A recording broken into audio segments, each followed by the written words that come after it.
সীমান্তে জাল টাকার রমরমা। সরকারের ব্যর্থতায় কোনাবনে উদ্ধার 4 বাইক ও লক্ষাধিক টাকার জাল নোট। আইন শৃঙ্খলা কি শুধুই কাগজে?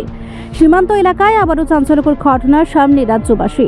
মধুপুর থানা এলাকার কোনাবন সীমান্তে মধুপুর পুলিশ ও বিএসএফের যৌথ অভিযানে উদ্ধার হলো 4টি বাইক এবং লক্ষাধিক টাকার জাল নোট। সীমান্তবর্তী এই সংবেদনশীল এলাকায় দিনের পর দিন চোরাচালানো জাল নোটের কারবার চললেও প্রশ্ন উঠছে, এতদিন প্রশাসন কি করছিল?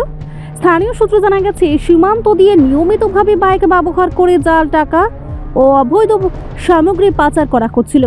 অথচ রাজ্য সরকার সীমান্ত সুরক্ষা নিয়ে বড় বড় দাবি করলেও বাস্তবে তার কোনো প্রতিফলন দেখা যাচ্ছে না। একের পর এক উদ্ধার হলেও মূল মাথারা আজও ধরা ছোঁয়ার বাইরে।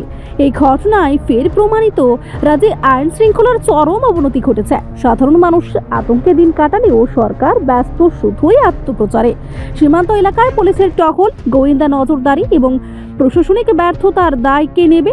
এই প্রশ্নই এখন ঘুরপাক খাচ্ছে। রাজ্যবাসীর দাবি, শুধু উদ্ধার নয়, এই চক্রের পেছনে থাকা রাজনৈতিক ও প্রশাসনিক মদতদাতাদের অবিলম্বে প্রকাশ্যে আনতে হবে।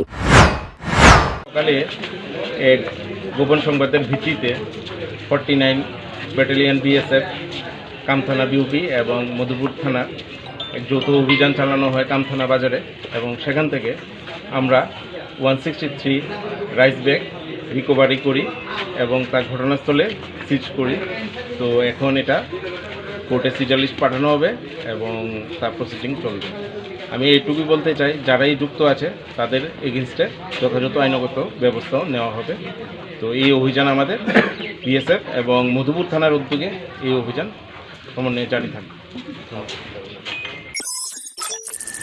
রিপোর্ট সংবাদ প্রতীক্ষা।